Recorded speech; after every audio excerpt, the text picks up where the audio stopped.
Here we are at the VD podcast. Welcome, Black Hat Mark. How are you? I'm very well, thank you very much, young man, for inviting me along again. A pleasure as always. We're here in Ponty's kitchen in Perini Bar. You can hear the workings of the kitchen above us. We had VD 32 just outside on Friday. It was a good night. Yeah, it's the second of the live ones, so Yeah. what a difference it makes from sitting in little squares on your own. It's not the same, is it? No, not even there. You need the spontaneous interactions and the kind of conversations at the bar and the kind of The passion and the anxiety and the anticipated excitement, because the body can't really tell the difference, and you can see people going, oh, well, next time. Performance, there's something about performance, isn't it? And having been on a stage. Yeah. And some people are great performers as well. A couple of the readers are just brilliant. Yeah, they love delivering it. You can see I'm quite lucky in the sense of I can be me, so it's not that difficult to be me. Well, I think that's a question for later. How far is Black Hat Mark a performative piece in and of itself? Because I've heard you talk about the various kind of guises of Mark, right? There's kind of diet Mark, there's hypnotist Mark, there's there's gonna be a millionaire Mark, there's shit, my credit card's fucking overloaded Mark. There's a lot of I feel like there's a lot of different marks that you play at different times. Not play, but you know what I mean? Well, yeah, it's one of the ways of packaging things up and getting through stuff, especially like last year, because Black Hat Mark disappeared off the face of the earth. It was a bad time to be a taxi driver, right? Well, it depends if you like if you driving. like. The best part of the taxi driving was not driving the taxi. Is that what you're saying to Rob, just before the thing started, it was like someone did a switch. There was that zombie film. Yeah. And within 3 days, there was just no work.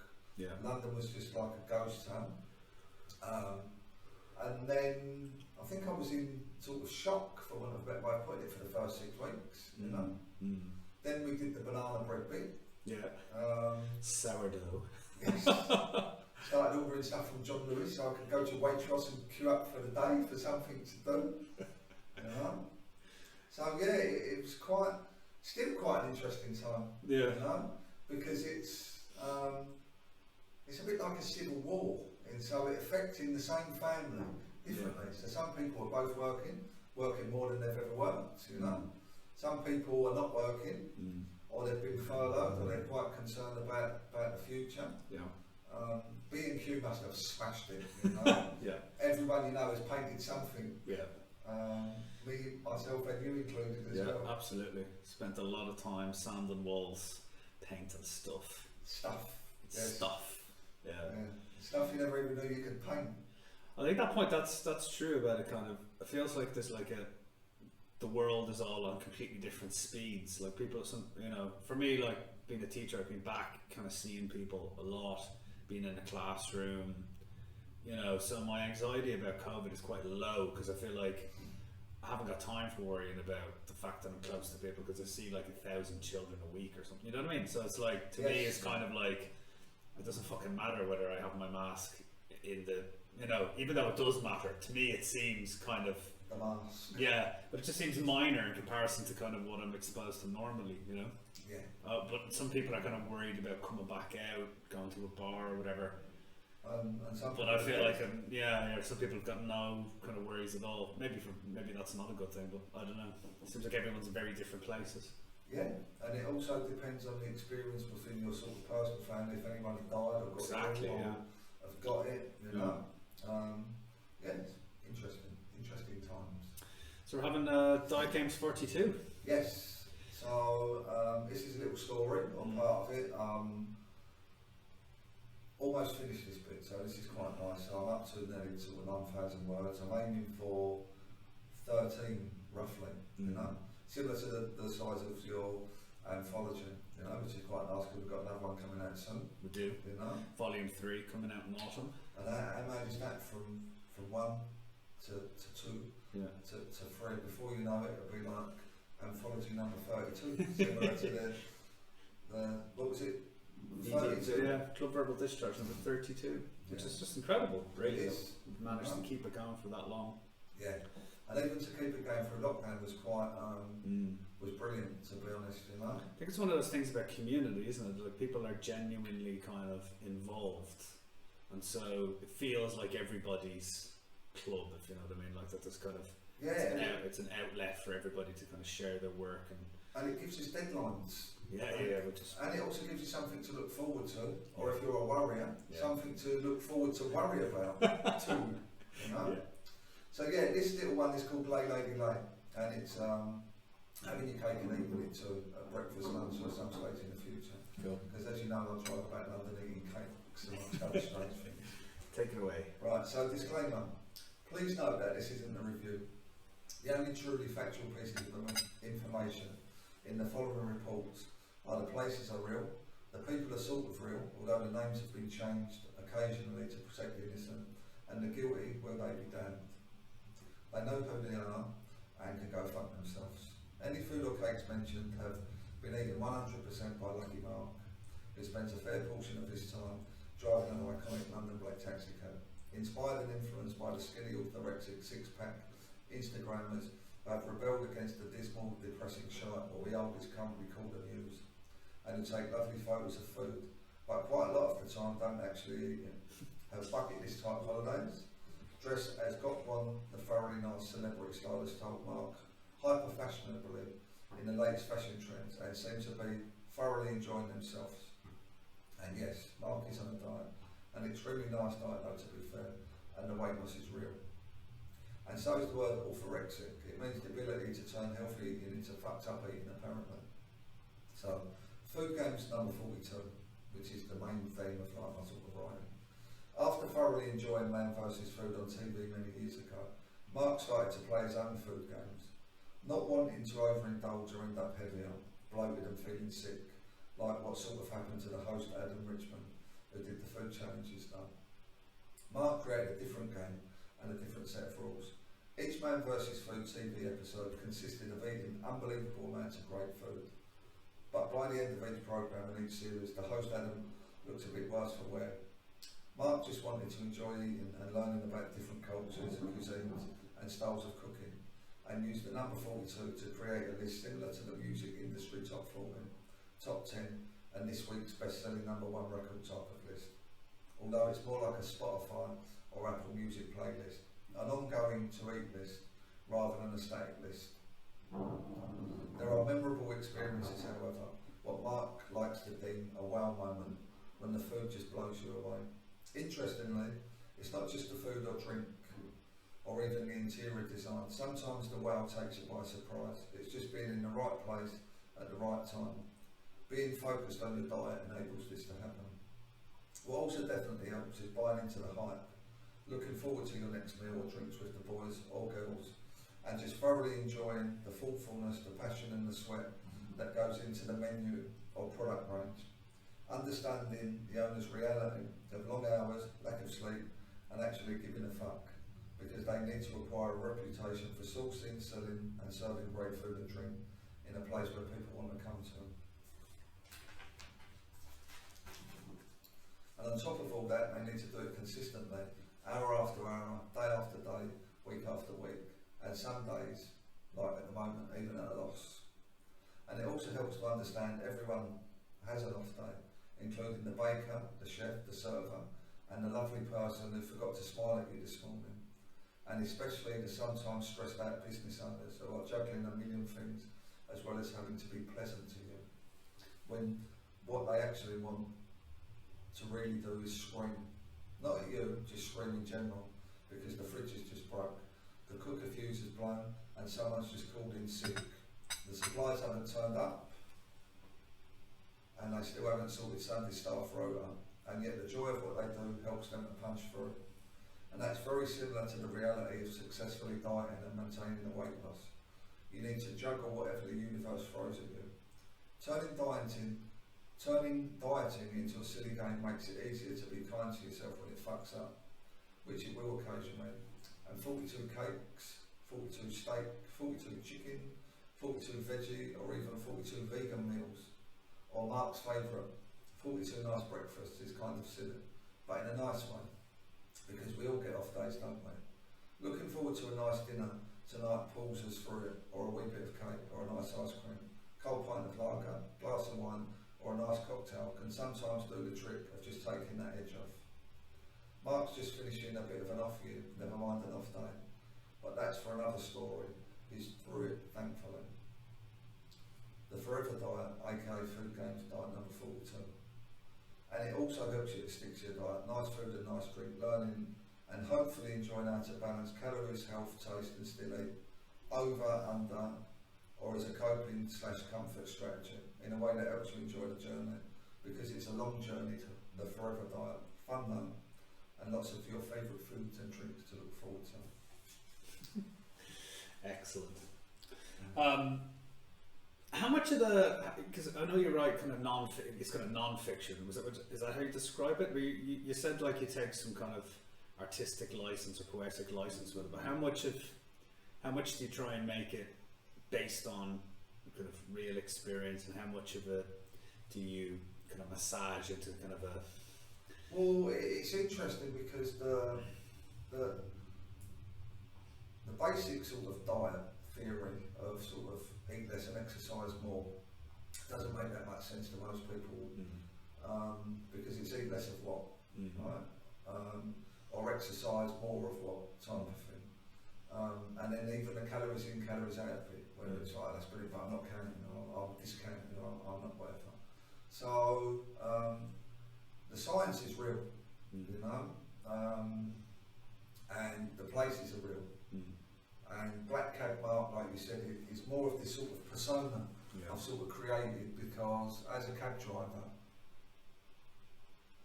especially in London, if you drive a black cab and you're stuck in traffic most of the day, you need, not you don't need, but it's more helpful to talk, and then you start learning about the history of stuff, you know.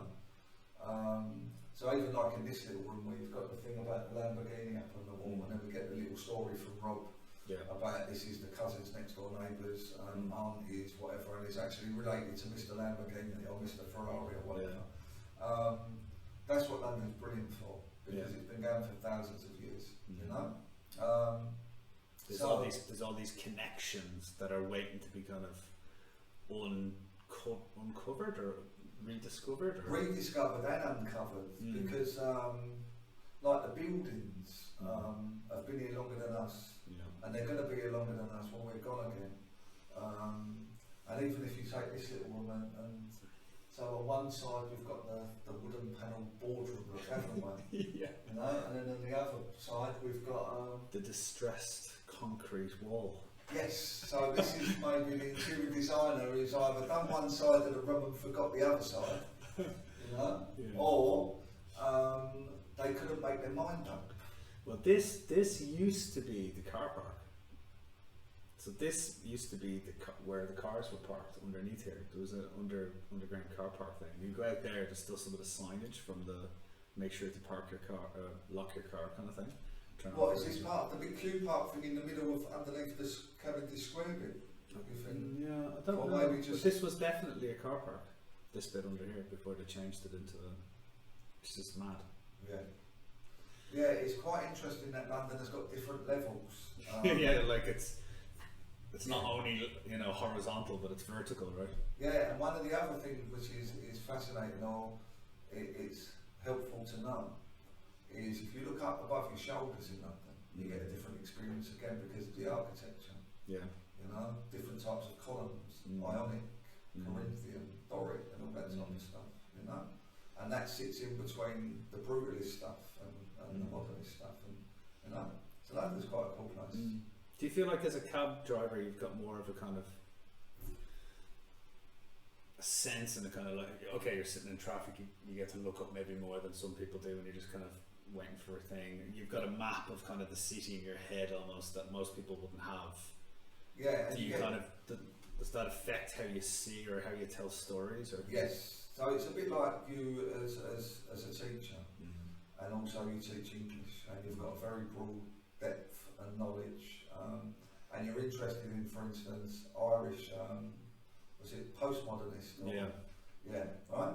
So your discussion can go off on a tangent, and I'd have to be going through the library or into Google and thinking, what's he fucking talking about? You know? So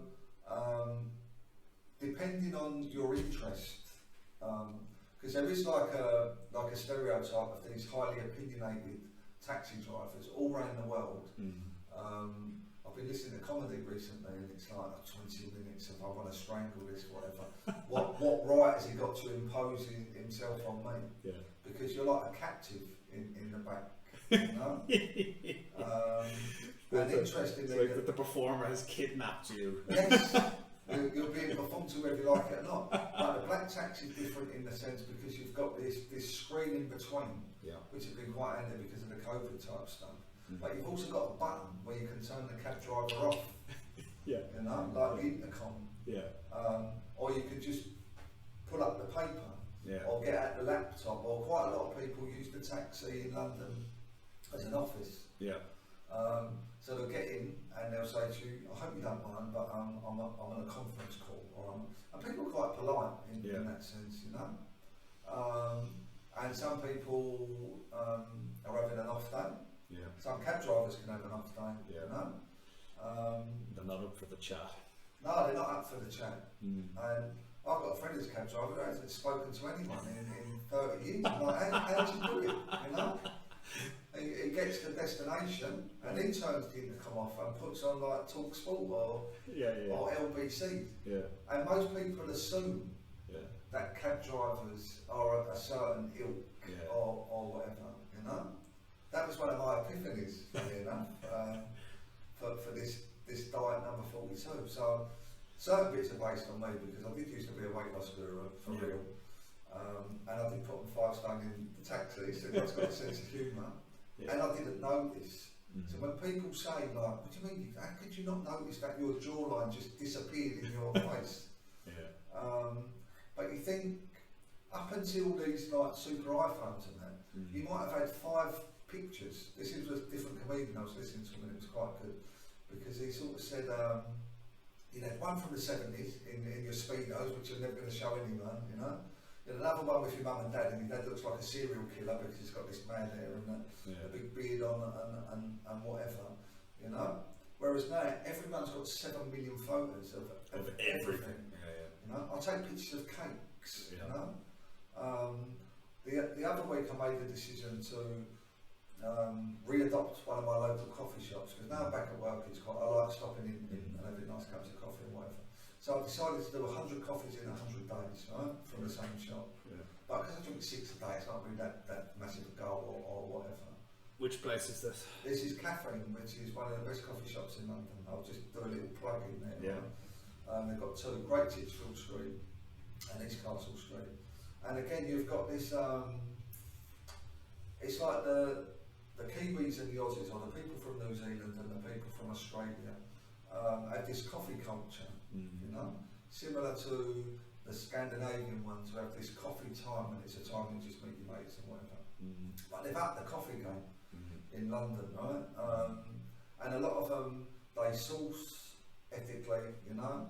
They're really into the different tastings, hints of blossoms and oranges, and, you know.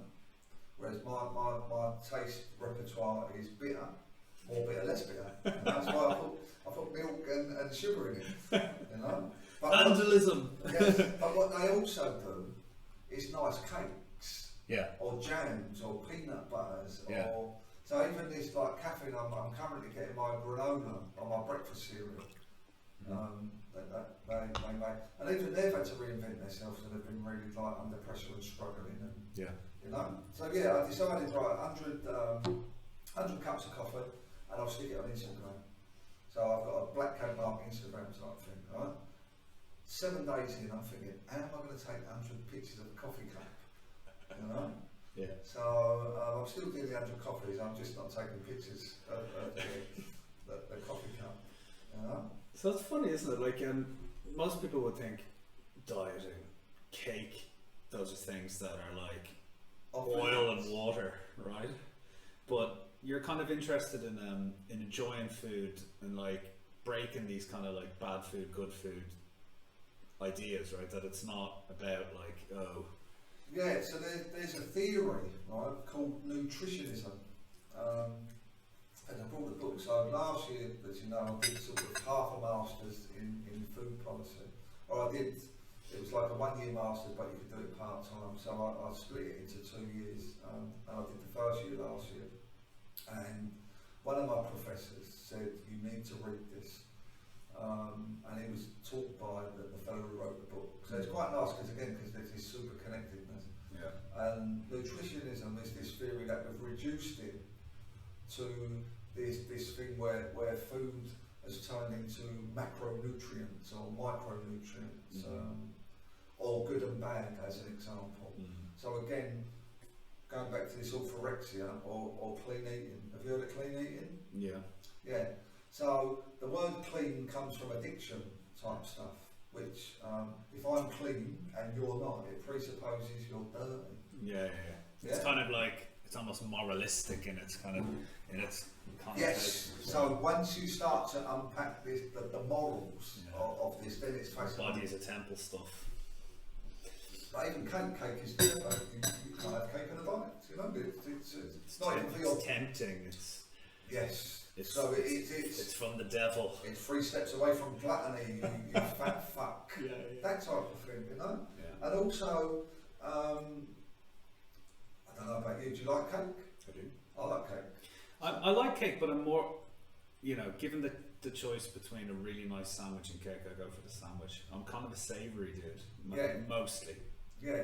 But I do like cake. Yeah. Do you like cheese straws? Do you like them puff pastry cheesy things? Cheese is like my big weakness, big time. Yeah. So again, London, Paxton and Whitfield, right? German Street, Queen's Cheese Shop. Yeah. You know, why would you get your cheese from anywhere else? No, and it's right next to Fulton and Masons, the Queen's. So it's a good story. And we go down the morals. Yeah. Heinz baked beans. Yeah. Right? What do they tell about you or me or anyone who eats Heinz baked beans? I don't know, working class, beans on toast. Yeah. So where was the first place? Full English breakfast, that kind of thing, right? Yeah. So where was the first place which sold Heinz baked beans? No idea.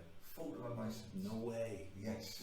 So it started off as quite a upper class type of thing. Well, so the canning, so a lot of stuff you can trace it, and it's to do with food production, as an example. So even like the history of pies or cans. So at some stage we've worked out how to keep it. So cheese is a good example.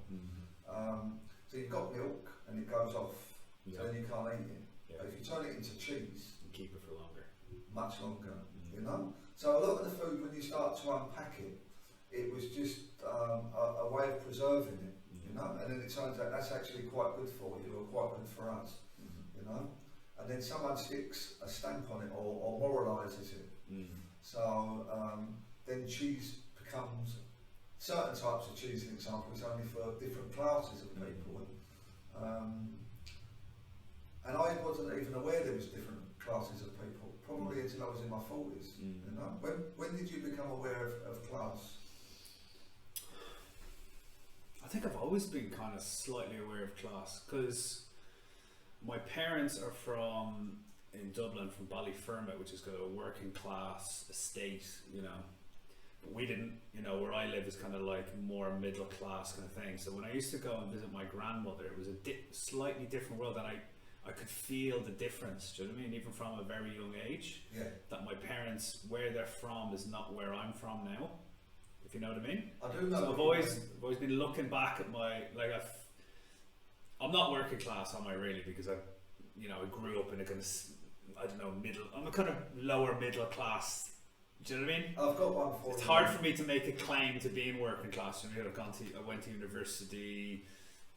You know, my dad was a university teacher. So, but I feel like my roots are in that. You know what I mean? What did he teach? Physics. Yeah. Yeah, but he only got it into it because, well, his brothers did as well. He got a scholarship because he was really good at maths, and then he got to go to Trinity College. You know, and that was quite rare in his time to get to do that, and that's what getting that piece of paper, I mean, is probably what enabled him to do, you know, as well as being clever. You can definitely educate yourself out of poverty. Yeah. One of the better way of putting it. But my uncles did quite well as well. They did it kind of the entrepreneurial way, so they started their own electrician company and got out of it that way. But yeah, I think I've always been slightly aware, because of that, kind of going back to my nanny's house and being aware it's just slightly different, you know, that her next door neighbour's a bank robber, you know, it's a bit of like, that doesn't happen where I'm living, you know what I mean? That kind of thing. Until they just rob the banks differently. Exactly, yeah. They put the suits on. Yeah, you've got the truth, that's the truth there, Mark, yeah. Yeah. So here's one for you then, right? So this comes out of a different book called Scoff, and this is about food and history and class systems and whatever, which I've just been reading. I read prolifically, I read quite a lot because the taxi, I've got my own bookshelf across the front of the cab. So it's dinner time in your house, or supper time, or lunchtime, or whatever, but it's the main meal. Yeah. What drinks are on the table? So what would your parents be drinking? At dinner time now? When you was growing up? Growing up, either water or some kind of like cordial, or like, if it was like evening dinner, like having a glass of wine maybe? Yes. So again, this presupposes, again, different classes, depending on what you did, would what was on the table, whether it be water, cordial, fruit juice, milk. Yeah, milk. When we were kids, we were drinking milk with our dinner. Yeah. And that's a leftover from the agricultural type stuff when you needed more energy. Yeah. Maybe. You know, whereas a glass of wine is a sort of switching off type of reward. Relaxing kind of reward, you know. Whereas if it was like, I don't know, whiskey and double vodkas, then it would be a different upbringing again. You know? But I haven't met anyone who has double vodkas was their dinner yet. I might know a couple. Yeah. They might not openly admit to it. Maybe the Russians. Yeah. You know? Yeah, true. You see that, don't you?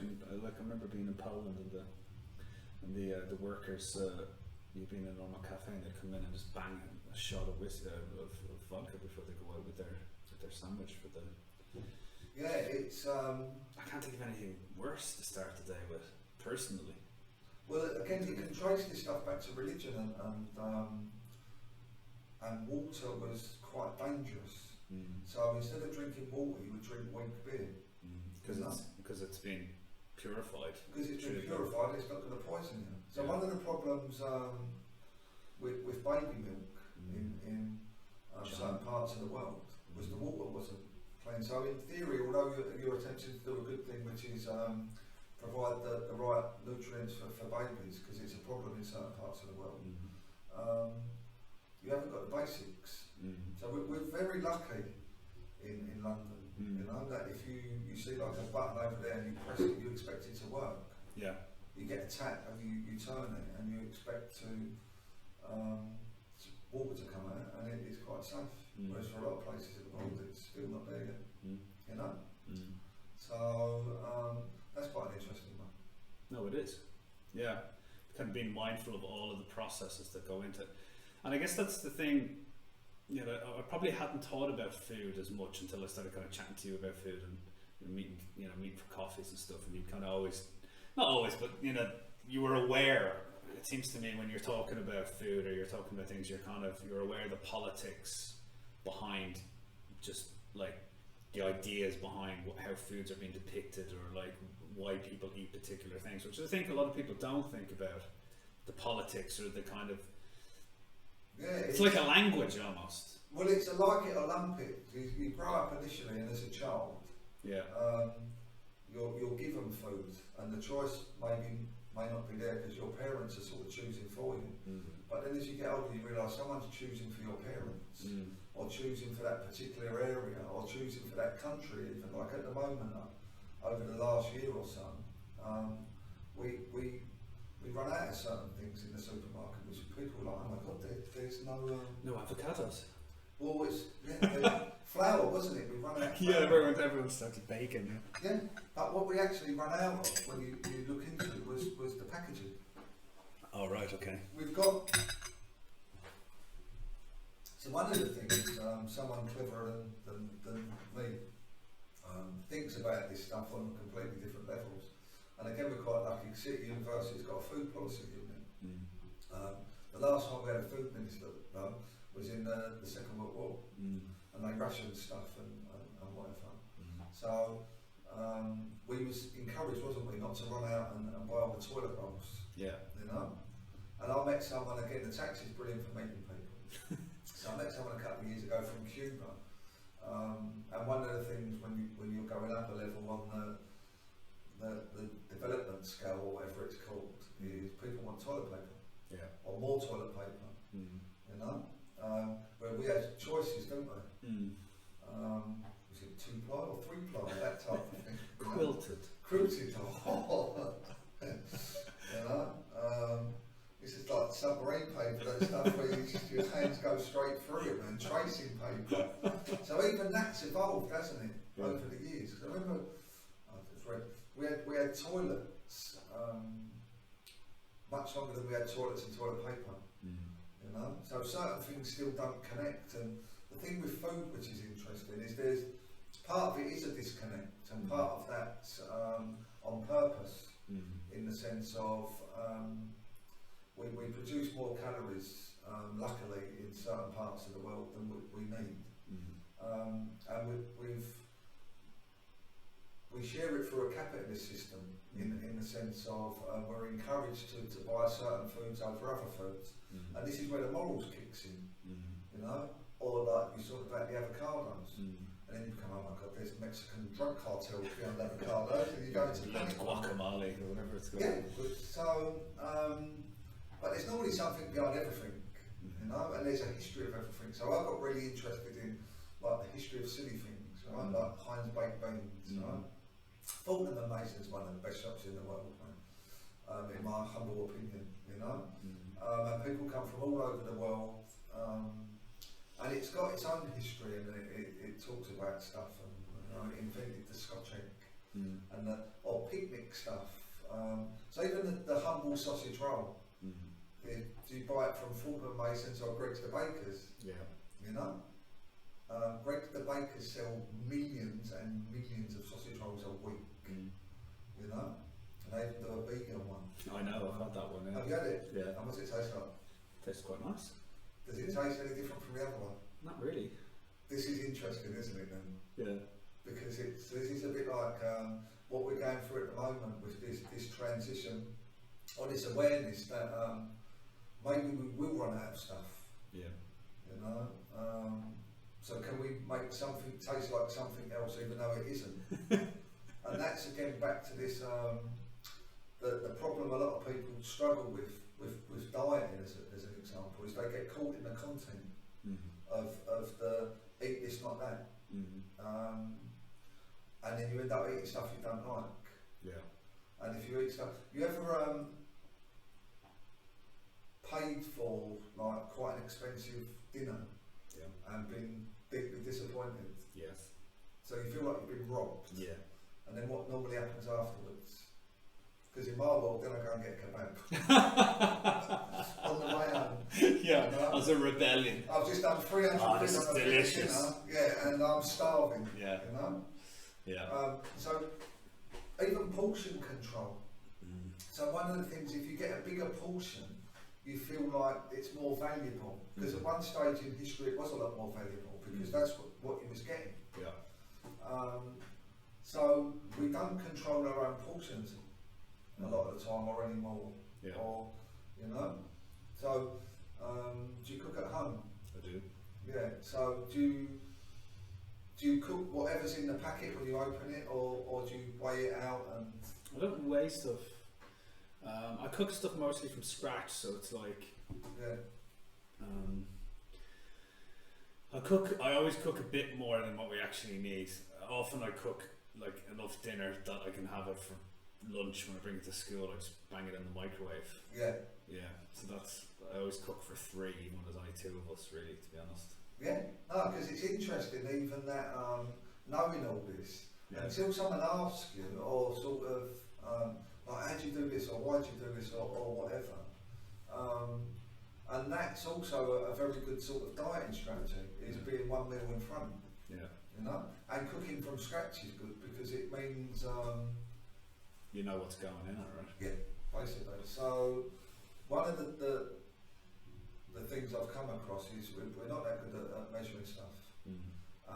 And if you're encouraged to measure stuff, unless you work in a professional kitchen or a jeweller's or whatever, then other people say, what you measure your pasta?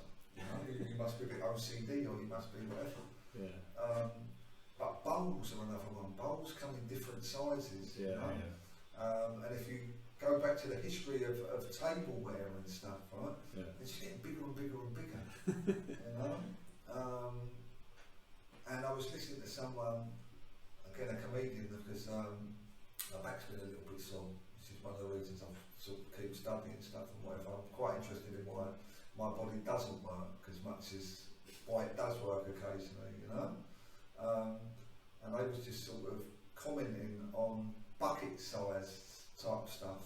I've started to notice that now with the packaging we're getting over here, is it's mutating into like Chinese takeaway type cartons and stuff, you know? But they're getting bigger. Yeah. You know? So would you say though that, because my experience of like, I'm not big into, I'm not a massive foodie in terms of dropping loads of money at expensive restaurants and stuff, but any times I have been to them, I found that the portions are actually quite small, that it's a flip. It's not like, you know, you go to a calf, right, you expect a big portion of chips with your omelette or whatever, right, but when you go to like a place that's kind of Michelin, whatever, it's tiny little things, right? yeah, so this is what's interesting, is what's the right size, Yeah. you know? But is it the expectation? Yeah, is that the thing of kind of like, this is not about like when you go to the Michelin star thing, is it kind of, but this is about the taste, this is about the experience rather than the filling yourself up to go dig some holes kind of thing? Definitely. And it's also, there's different reasons for eating. But again, when you're hungry, the only reason to eat is because you're hungry. Yeah. But we're not, in our society, we've had hundreds of years of not being that hungry. Yeah. But if you go back, if you sort of with the Irish accent, and then you go back a few generations, Being a bit hungry. Being a bit hungry. Yeah. So where I've got Scottish family and stuff, and my last 3 books I just bought were Scottish recipe books. So again, if we go back to this, we're going to start boiling stuff from sheep's stomach. The full English and whatever. So a lot of the peasantry type food, for want of a better way of putting it, was the leftovers or the bits which no one else would eat. Yeah. And then it goes full circle and they turn into like a delicacy. Yeah, liver and kidney and oysters. Trotters. Yeah, if it looks like a foot, then no. But I'm reading some medieval stuff and it's like about jellies and aspics and putting stuff in. Yeah. But maybe you'd eat less sort of meaty type stuff if you had to kill the animal, personally. Yeah, my friend actually believes that. He was kind of, you know, I think everybody should have to kill one of the, in their life, should have to kill the animal that they, to give a kind of sense of, you know, what it actually means to eat meat. Yeah, but there may be some people like killing and then it gets... we made him kill cows, that's where it started. Now he's killing old ladies on the street.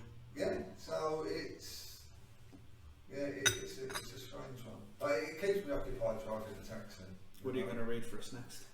I might as well do a little bit of nutritionism stuff then anyway, and try and explain it. Go for it. A little bit, you know? So anyway, this is a book, The Science and Politics of Dietary Advice, which is sort of what we're talking about, like cake's the devil, right? Or not, as they say. So,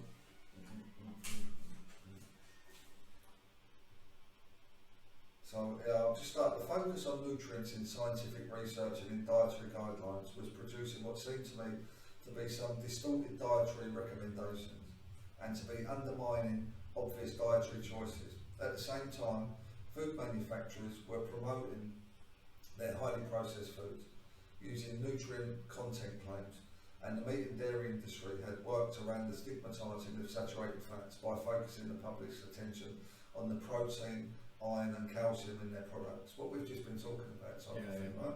So what surprised me more, however, was the lack of recognition or reflection on this ideology of nutritionism within the scholarly or popular literature on food and nutrition. So I'm just going to qualify this a little bit. So this fella likes eating egg on toast. Yeah. And then all of a sudden he's been told he shouldn't eat butter, he should eat margarine. So he said this didn't sit well with him. Yeah. And where he was academic and scientific and whatever, he dived deep into it, you know. So it's a really good book to sort of unpack the kind of politics behind it. The politics behind it, right? So over the past 50 years, few nutrition experts have seriously questioned or even raised as a topic for a sustained discussion the reductive focus on nutrients per se within nutrition science and dietary guidelines. Nutrition scientists have debated the merits of particular nutritional theories. Dietitians have focused on communication and communicating this nutritional knowledge through nutrition education programs and dietary advice.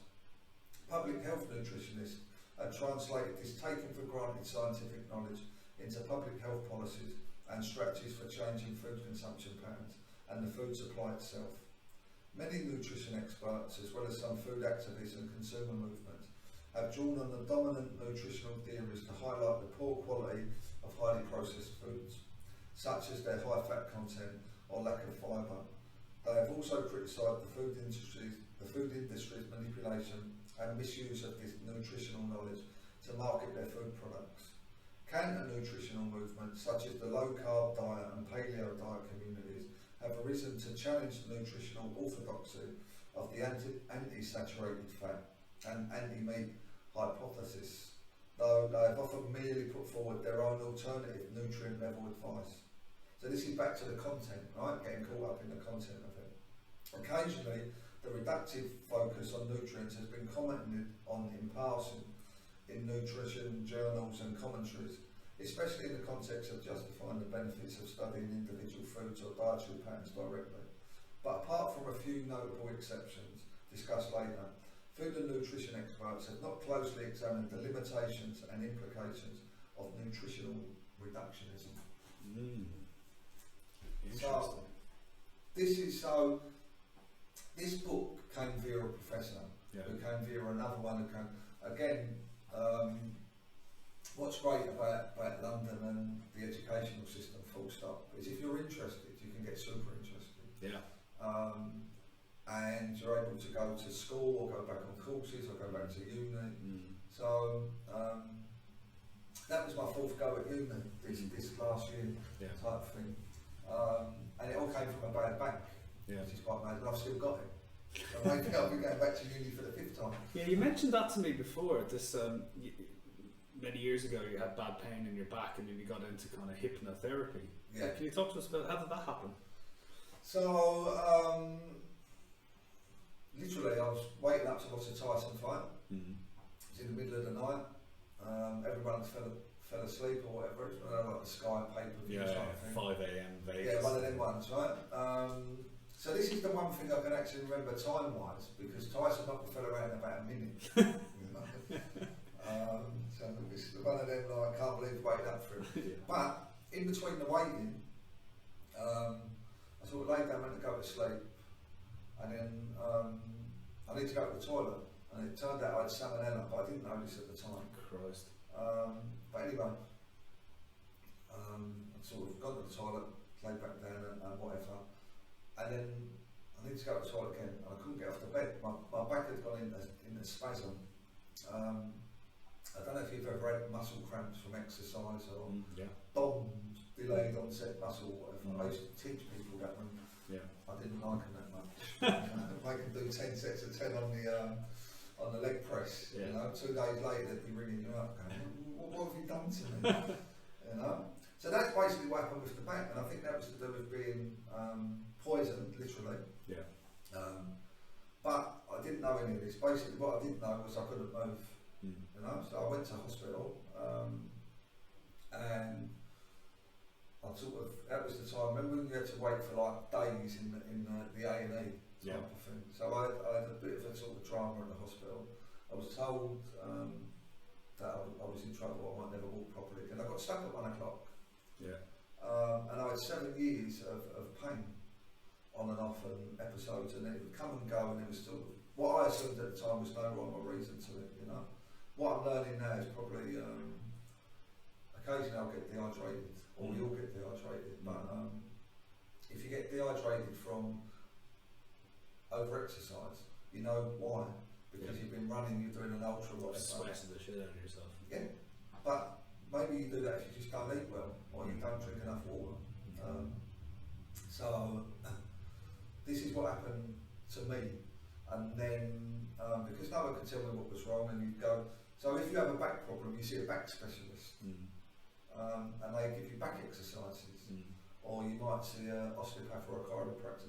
So again, because it's multifaceted, and if you're lucky, you come across people and they unpack it all, but I wasn't that lucky in that sense.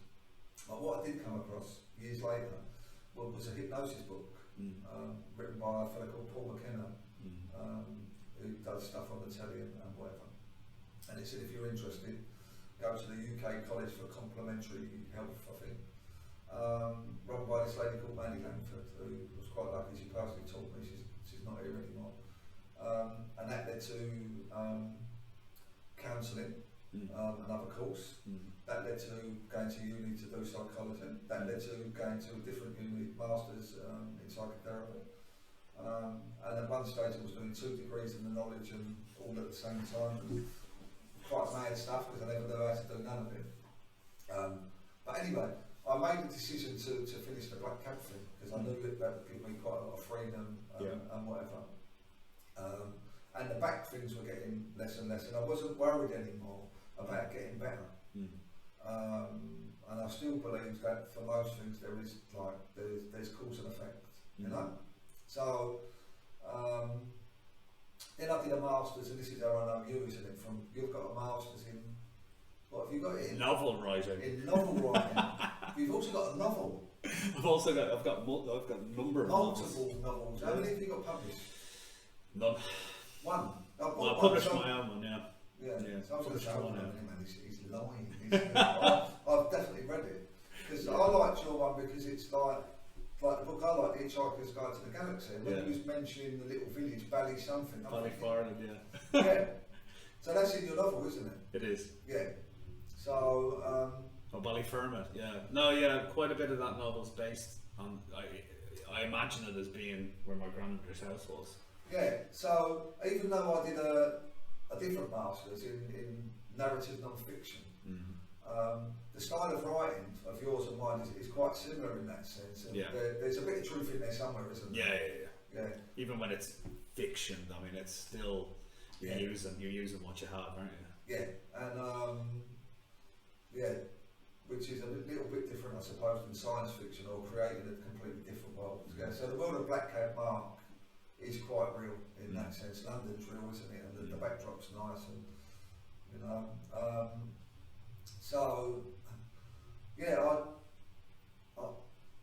I had this sort of spasm pain, and I've still got it. So out of the blue, about 2 weeks ago, I don't know if I woke up or I turned or whatever, but all of a sudden I got stuck again.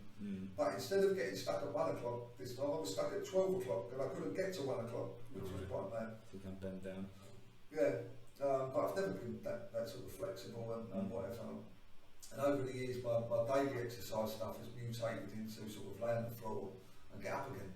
Yeah. Because at some stage you're going to get old and fall over and you can't get up. Well, that's the thing people do. Just get up, get down and get back up. You some hold like a weight in one hand and just literally that's one of the, because it's a core thing, isn't it? You're working like multiple things at once. Yeah, so it's like how babies learn. Yeah. Is they're on the floor and they can't move and then they learn to sit up, you know. Then they might bum shuffle or crawl depending on whether it's carpet or wooden floor. And then they get up. Yeah. And they fall down and they get up again. Yeah. And all of a sudden they can walk. Yeah. So I was thinking, well, if I can't walk, then let's do it backwards type of thing. And then you come across super like guru type people who teach this. Yeah. There's only so many movements. So Aikido is based on that type of stuff.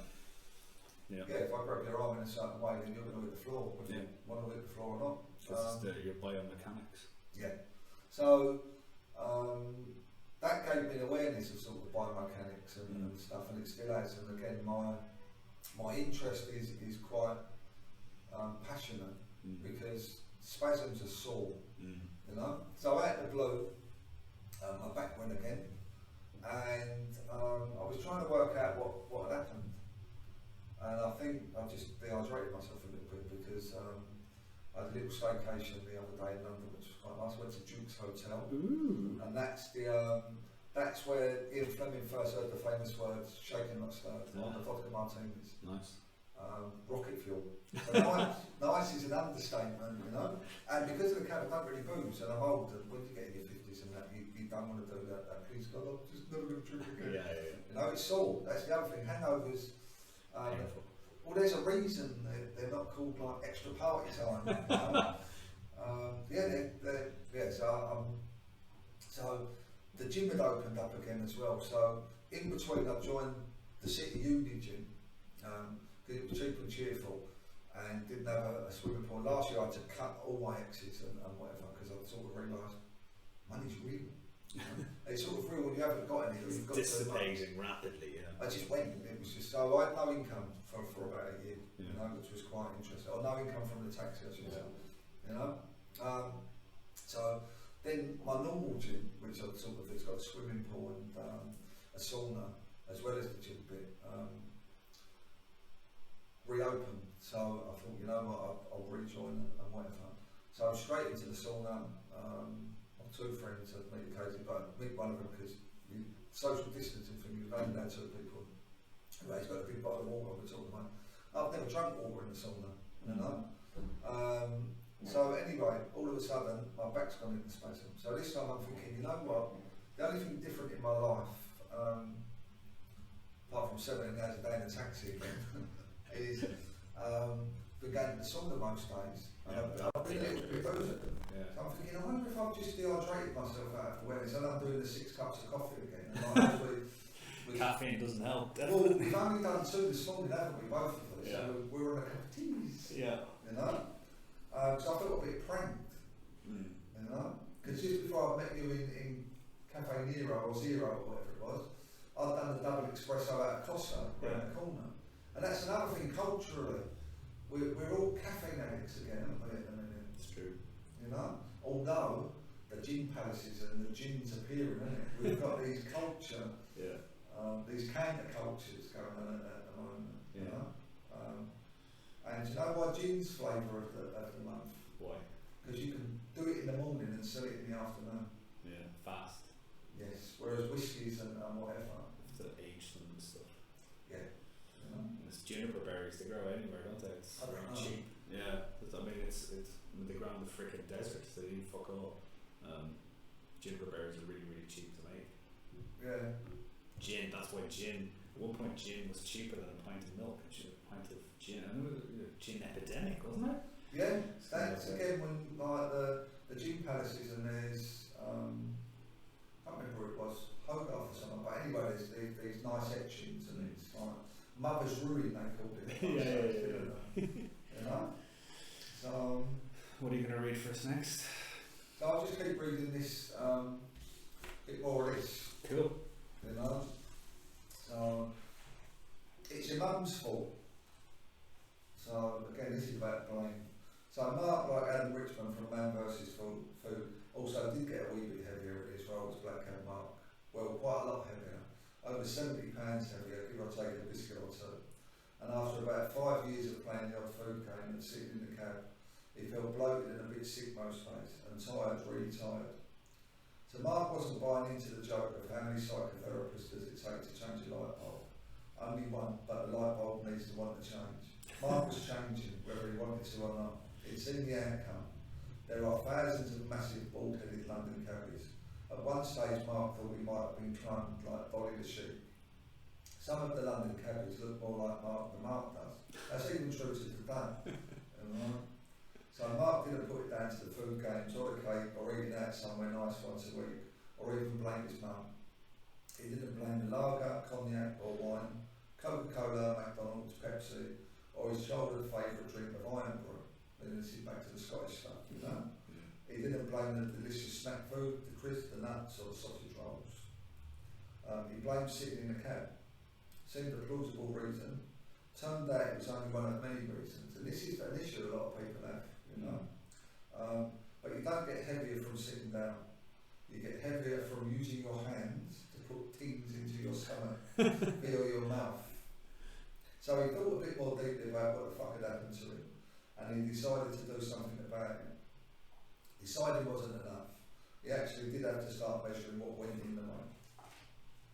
So he went on a mission to use Instagram, Google and his iPhone as inspiration to be influenced in a nice way. Relearning what he knew but didn't stay focused on.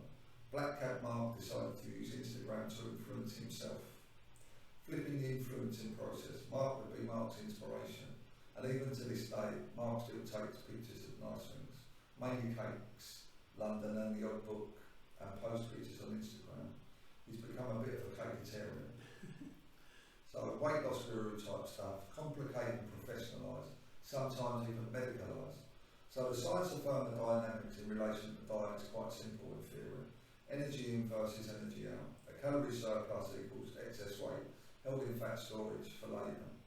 A calorie deficit equals excess weight held in fat storage will have to be used to make up the difference in what the brain and body needs to burn to stay alive. And voila, the weight starts to come down again. But Mark had a big butt, unlike Sir Mix-a-Lot who liked big butts and he couldn't lie. Mark wasn't impressed with the big butt. And the problem with theory is that it only works in theory. What works in practice is practice. So Mark started to practice being on a diet again. Like most people at Mark's age, dieting wasn't a new thing. He could probably name at least 10 different types. What about you, reader? How many could you name? Paleo diet. 1. Atkins. 2.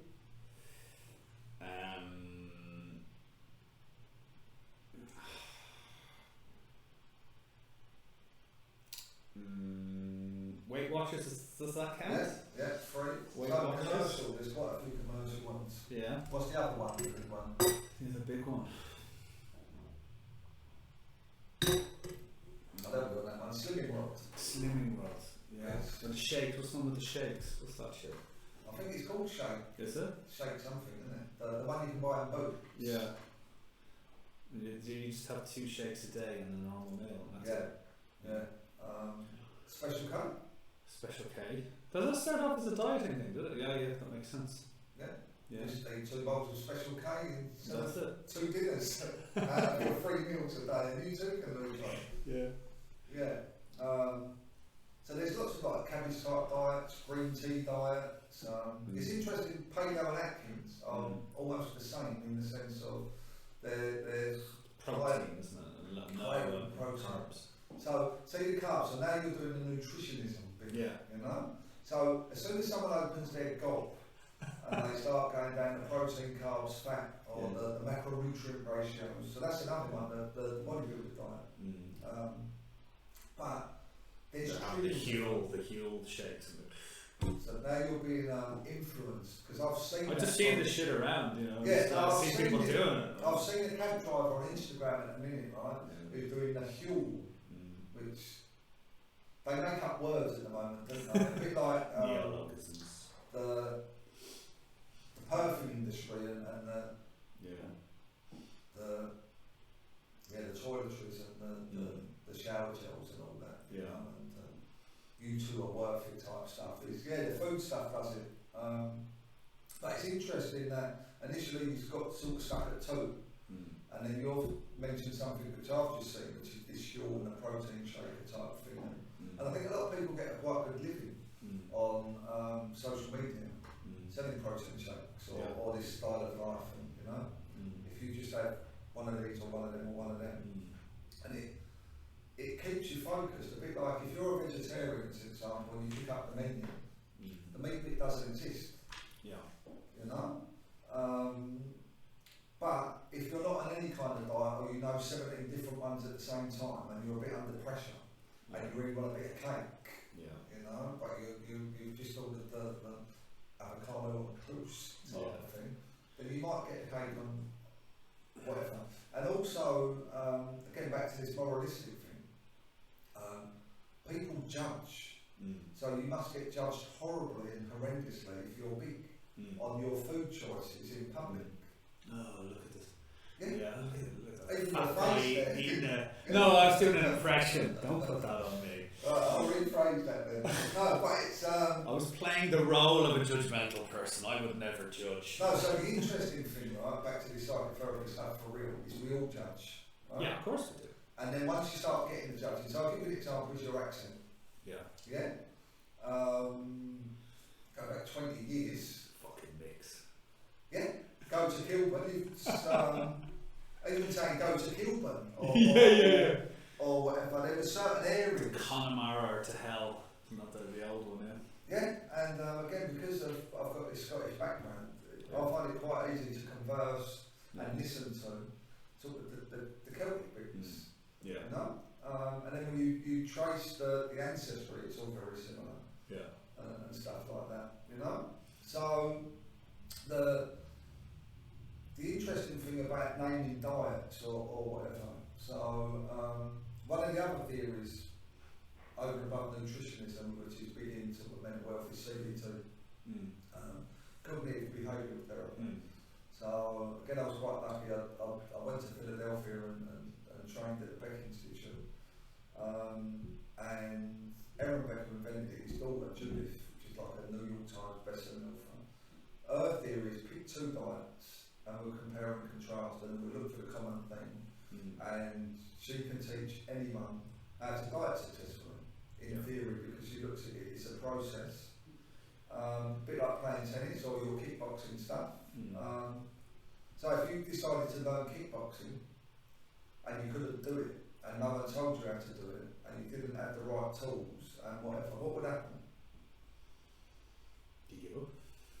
Or you get your head punched in or kicked in. Yeah? And you'd have a voice in your head what might tell you you're rubbish. Whereas if someone took you along and showed you someone who was already really good at it, and they said to you, look, this is like, you two can be me, but there's a cost involved, there's a time involved, there's certain things you probably need, like shin pads, a mouth guard, unless you just want to look like him over there, look at clever Barry with no teeth, you know? This is in education, they call it Vygotsky, it's called scaffolding. Scaffolding, yeah. So like, it's not only your hard work, but you need, it's called the zone of proximal development. You need all the other stuff around you to enable you to do it. And it's also not only about the amount of support you get, it's at the right time as well. You need the right instruction at the right times. Like, and also with Vygotsky, you can stick the kid a year up. Yeah. And because you learn from your peers in theory, and again this goes back to a different theory of transactional analysis, you learn a lot of the no's from your parents, and then what you learn from your peers is what you can get away with, literally, you know, and then it socialises you along the way. But yeah, I studied Vygotsky again in a previous life with child development stuff, and fascinating, and it's real. No, it is. Yeah, you can see it. Yeah. But where do you go if you're overweight? Yeah. Where do you get scaffolded? Where do you get scaffolded rather than hung by the neck? Or hung out to dry. And then some people, you have to kind of think about the dieting industry has mutated. Also, does it really want you to lose weight, or does it want people to constantly be yo-yoing back and forth from fix the problem, because that's the product that they're selling you, right? I don't think it's that deep though, to be honest. I think that's just accidental. Yeah, I think a lot of this stuff, right, is accidental. Yeah. So, Weight Watchers was started by a lady called Jean Nadich. I don't know if I pronounced that right, but anyway, she wrote a little book. And again, it works. All of this stuff works, right? Yeah. And maybe it's the group which works. So it's, again, if we take Club VD as an example, right? It's kept me writing. Yeah. It's nice to watch other readers come and read their stuff out, and it's also quite nice when there's people there who want to get up to the stage bit, but they just can't for whatever reason. And then this is the voice in the head again. Oh, you can't possibly do that. People are going to laugh at you. So if you want people to laugh at you, write fucking comedy. You know, and it should get rid of the voice. I write quite comedic stuff. You know, and I enjoy writing. You know, I also enjoy sharing the writing stuff. You know, and also I'm adult enough and old enough to get the feedback. It's very difficult in dieting or exercising or whatever, because again, if you're quite heavy, it's hard to move. You know, and like big people sweat and then you meet somebody that tells you need to get up at 4 o'clock in the morning and do star jumps because you're lazy and you're stupid and whatever, and you're not. How many people do you know are extremely clever in one bit of their life, and yet in other bits they just can't do it? Nearly all the people worth knowing have kind of got little chinks in their armour, right? Surely. They're Achilles heel, isn't it? It's real. I don't know anybody that I'd be, you know, they're the interesting people, aren't they? The people who have kind of contradictions. Like things that, like how can you be like this about that? And you know, nearly everybody I know or that I kind of hang out with or want to talk to has weird little things about them. Watching Peppa Pig with your children and then making a bacon sandwich. You know? It's strange, isn't it? It's this thing we call humanity or being human, or you know. So you gonna do another bit for us? So it's getting about 20 past 11. I know you got to get back in the back in the real world. Should we do one more reading and then? So anyway, this is another Lady B. Wilson, right? This is not a diet book. So this book can't give you a 6-pack in 7 days or the skin of a supermodel. Throw it away. But I can promise you that even in a few adjustments to this book, your eating life will alter for the better in ways that you can sustain.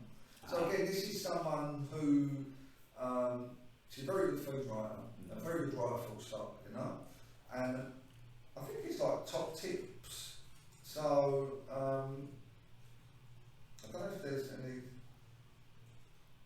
it doesn't go up to 42 because it's little whatever, so if I pick page 42, right, because again, what's interesting is how the fuck do you relate this stuff to yourself? So because I collect books, and like reading and whatever, you know, so we'll start at page 42, right? Plan your snacks. If you feel you need more than 3 meals a day, and many of us clearly do, then make them a regular part of your day, just like your other meals, rather than being endlessly derailed by them. Food writer Mira Soda, don't know if I pronounced that right, notes that no Indian mother ever taught a child not to snack between meals because snacks from kachori stuffed with peas to spicy savoury chat of various kinds are a fully integrated part of the food culture in India. Right? Recovering anorexia sufferers work to eat 3 meals and 3 snacks a day. It sounds a lot, but most of us eat far more than that, with mouthfuls here and there that we hardly notice or enjoy.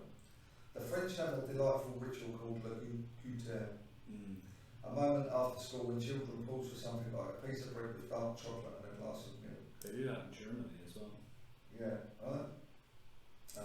This is worth copying. If you know you get ragingly hungry at 4 o'clock every day, you may as well prepare for it. Most snack foods get to you because you buy them on impulse, whether the supposedly healthy ones masquerading as something high in protein or fruit. And again, we're just talking about this high in protein.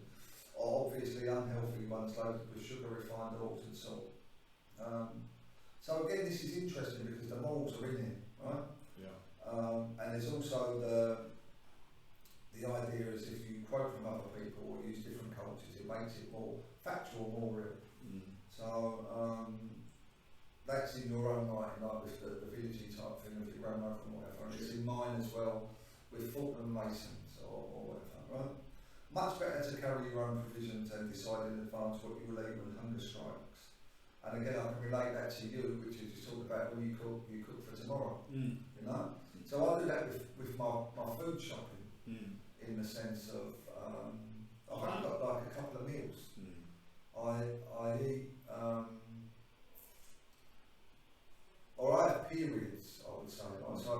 breakfast period, a lunch period, and a dinner period. And I can swap about or move it about a little bit, you know. But because of the taxi or other stuff in my own life, I don't have a set lunch period like in a school. You have a lunch time, don't you? Yeah. And as a child, you're taught that this is when you're eating, whether you like it or not. Yeah.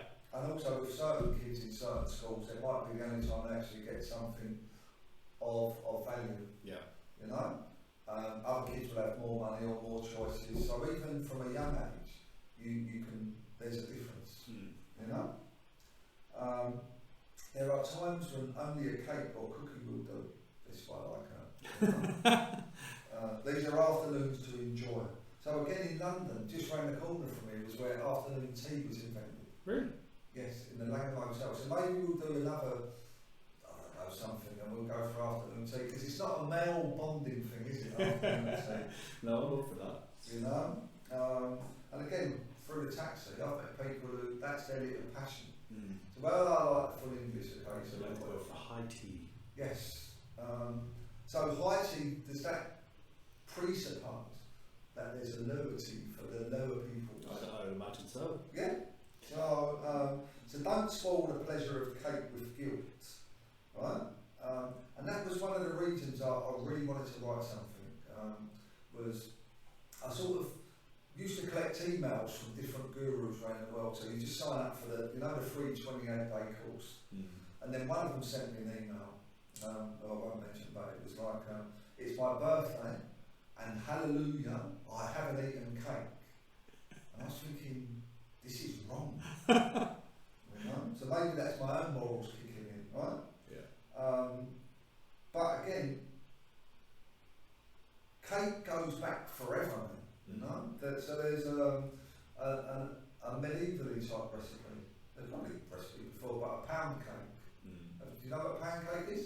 No. So a pound is not a pound in money, it's a pound in weight. And it's like a pound of Pound eggs, of butter, a pound of eggs, butter, pound of flour. Yeah. Alright. So it's probably quite hard to fuck that one up. You know? But we just needed the 1 cup. Yeah. So most days you might want to choose something that delivers less of a sugar rush. So you talked earlier about you're more of a savoury person. And so am I, to be honest. Yeah. You know? So if I had the choice between a pasty and a cake, it depends. Yeah. But it's quite nice because I've got that choice. Yes. And some days I might choose to eat both.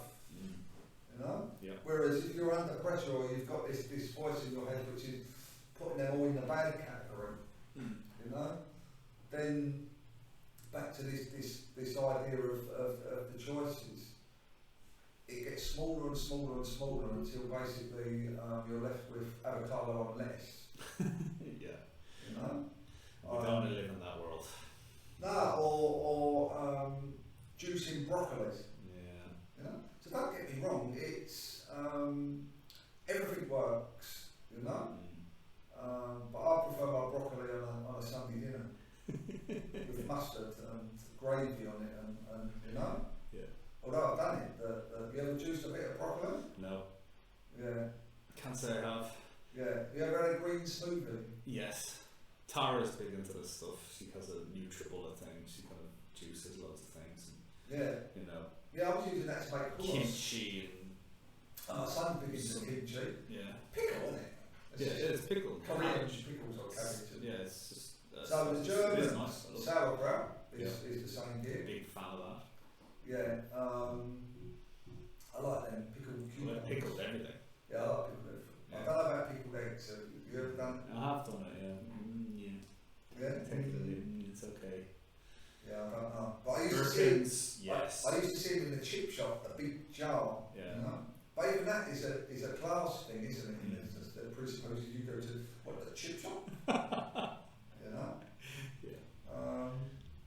Although one of the top super chefs in London, Pierre Coffin, supplies most of the. He's got his own potato business. Yeah. So every single Michelin style restaurant does chips. Yeah. And if it's not on the menu, you can ask for them. You know. Although you might get told off for ketchup. Occasionally. You know.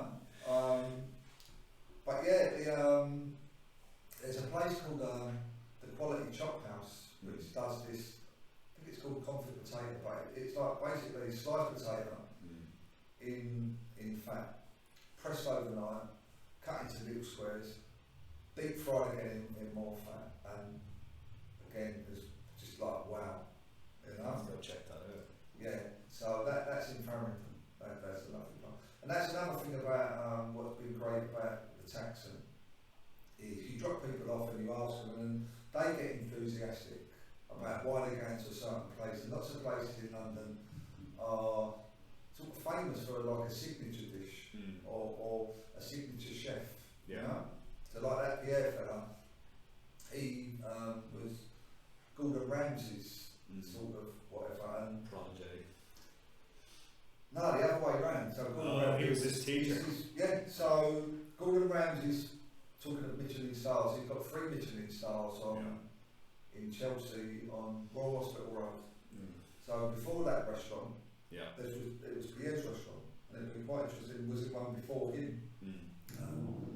Because the chefs move, but the kitchens stay there, don't they? Yeah. So then, does your Michelin starred restaurant then have to find a Michelin starred chef to keep it going? Well, London's got lots of like very good chefs and chips. Do you like chips? I do. Who doesn't? Love chips. Yeah, but All, again, all forms. if you're Fries. if you're on this diet and you've been told chips are the devil, then you might not enjoy them in the same way, or even eat them. Yeah. So this is another interesting one when you look at if you start to unpack. So when I used to work with people like sort of more professionally or around weight and whatever, and you'd ask them what they eat, a lot of the time they don't really know. Yeah. You know, or you go, well, why don't you eat sausage rolls and chips? Yeah. Why would I? You know what I mean? This is why I'm saying, but you just in the last week or so, you haven't had sausage roll and chips. Yeah. And you can't stick to it. So what about if we do it the other way around? Yeah. And we do a bit of sausage roll and chips. Yeah. And if there's any calories left for that healthy stuff, we'll put that in there. So, you know. And then there's another lady, Marion Nestle, and it's interesting because all calories are equal for weight loss. Yeah. They're not all equal for health. Yeah. And the easiest way to explain that is Lego bits. You know. If you want to create like the little Lego police car and you haven't got any wheels, then it won't move. Yeah. You know, so maybe food and drink and stuff is and I've definitely found that on a personal level with this dehydration and muscle spasms in my back. You know? So that's why I'm sort of interested in all this stuff because as you get older as well, definitely, you realise you're not on a time limit, you know? And I don't fancy that old and unwell bit, you know? Wasting. No, so if you want to maintain health, you got to look maintain after health, the so machine. so this is another thing, maybe the wasting type thing is just because your diet just changes a little bit over the years and your exercise just changes a little bit, but all of a sudden you've wasted away just because you haven't put in the building blocks. Yeah. You know? And then maybe that's why some people go to 100 and other people don't. You know? Should we leave it there for today? Why not? No, but anyway, thanks Thank you very much, man. You know? It's been fascinating. It is, it's always it's great talking to you, for real. You know? Cool. Black Hat Mark, thank you so much. Thank you, sir.